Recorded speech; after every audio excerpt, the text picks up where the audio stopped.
Our time machine has arrived at our final destination, and as bleak as that sounds, it's going to be just fine. It's all about the future. OCD's future. What's going to happen? Will we achieve the blissful utopia where not a single soul describes themselves as OCD when they just like to tidy their bookshelf as a pastime? Well, possibly if we try hard enough.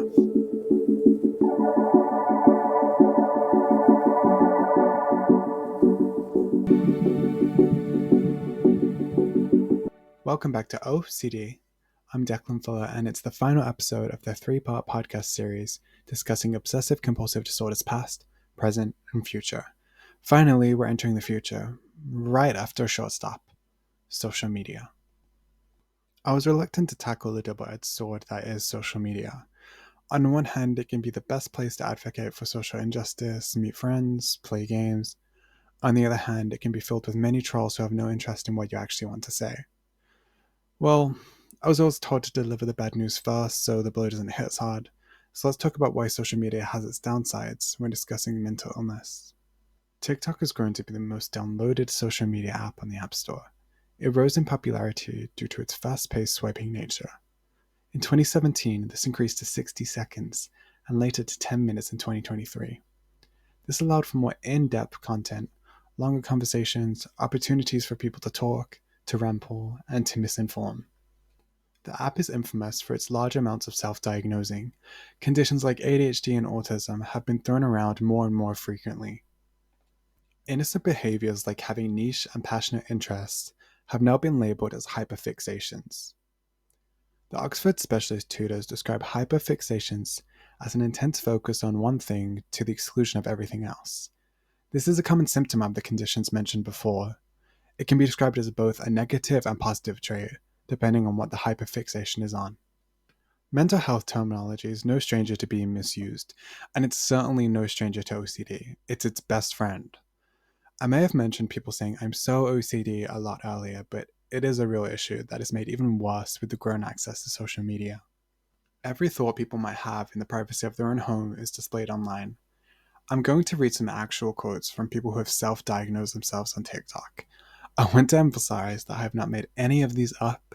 They are completely and utterly real. I won't be saying usernames. These people are, perpetuating harmful stereotypes about mental health, but they are mostly teenagers under 18 and they don't need to be harassed. Quote 1. I'm Dream, an alter in all of this. An alter, if you aren't aware, according to dissociative identity disorder research, is a dissociated self-state that may be associated with either DID or another dissociative disorder subtype.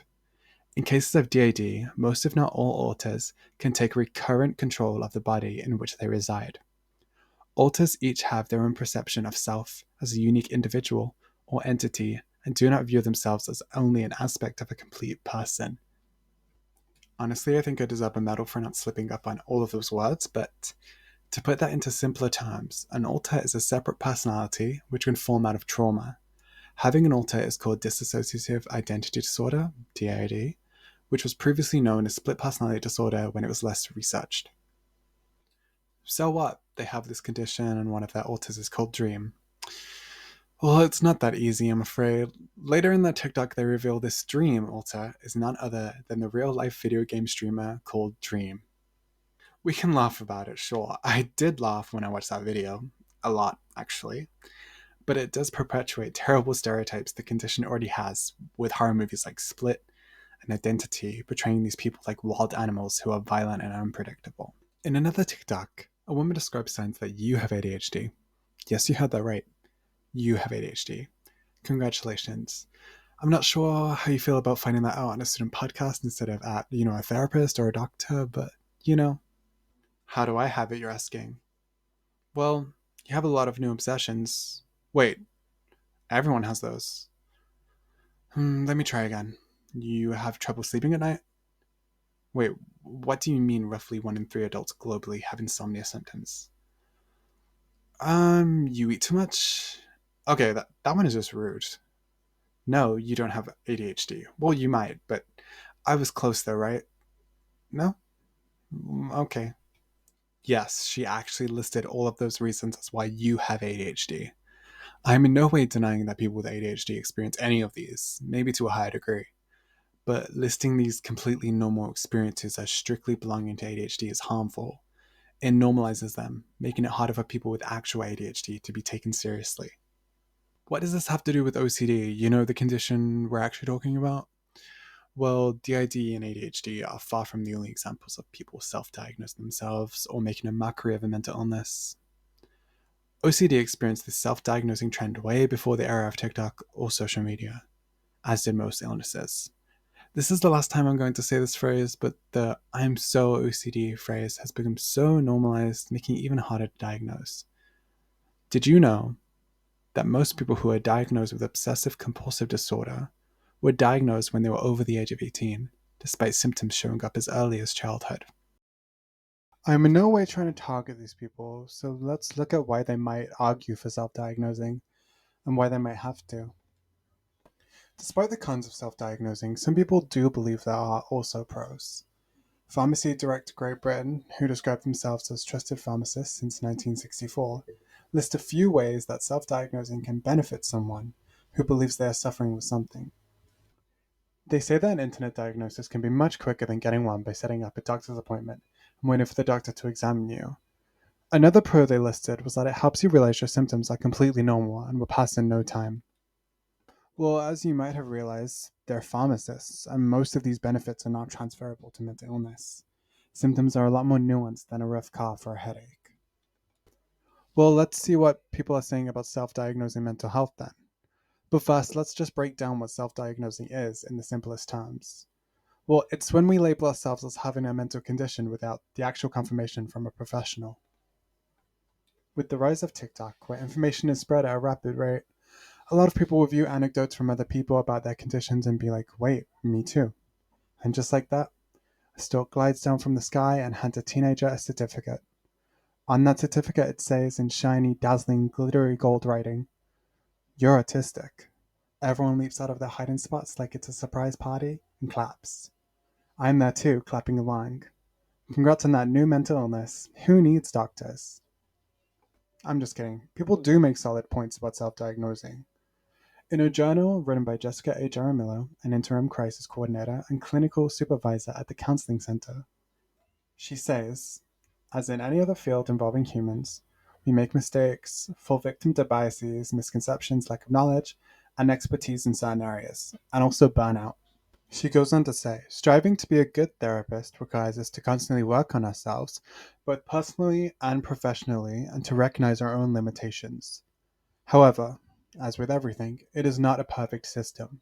Some mental health professionals may be lacking in continuous education, be unaware of some of their biases coming into play, or even missing things due to burnout. And she's right, some people would much rather avoid appointments in fear of being misdiagnosed. Side note, real quick, like I mentioned in the first episode, OCD was categorized under neurasthenia, meaning weakness in the nerves. Right now, I'm recording this episode while my friends blast Hollaback Girl by Gwen Stefani in the living room, and if me not joining in to dance with them isn't a testament to the strength of my nerves, I don't know what is. Okay, so some groups of communities are more prone to be misdiagnosed than others. The Center for Disease Control and Prevention, in a report, showed that non-Hispanic white moms are 2.6 times less likely to die than non-Hispanic black moms during childbirth. Not to be a total conspiracy theorist, but biases definitely play a part in which the sincerity of certain patients are treated, just like how ADHD is largely seen as a boy's mental health issue, and the opposite is seen with eating disorders. This is not the only reason people justify self-diagnosing themselves. It's just expensive. A mental health diagnosis in the UK can set you back around 200 to 400 pounds, sometimes even more. And in the United States, where the majority of TikTok's audience is from, it is around the same. Why have I spent most of this episode rambling about social media in the episode about OCD's future? Well, like it or not, social media is OCD's future. Like I said before, it can be the best place to advocate for mental health and meet like-minded friends. So why shouldn't we utilize that? I'm joined by Catherine Benfield, a film producer and OCD activist in her own right, to discuss the importance of social media and to draw this three-part series to a close. Thank you for joining today's conversation, Catherine. So, first I want to ask you, in which ways do you think social media can be a positive and negative when discussing OCD? since anyone can get online and talk about any mental health condition they want to. I think a real positive about social media is that you can find your community very quickly and you can realise that you're not alone. It's very easy to access really important information, particularly from therapists, who've been trained. I do think that last point is probably the biggest negative about social media, and that is the fact that literally anyone can write anything. So if you're very poorly or if you're struggling with OCD, you could find out the wrong information. I'm sure people would have shared it as a way of trying to help, but a lot of unqualified people share stuff about OCD, and it just means that people might get the wrong information. Yeah, I think it's honestly alarming that anyone can pick up a phone and decide to, be a mental health instructor.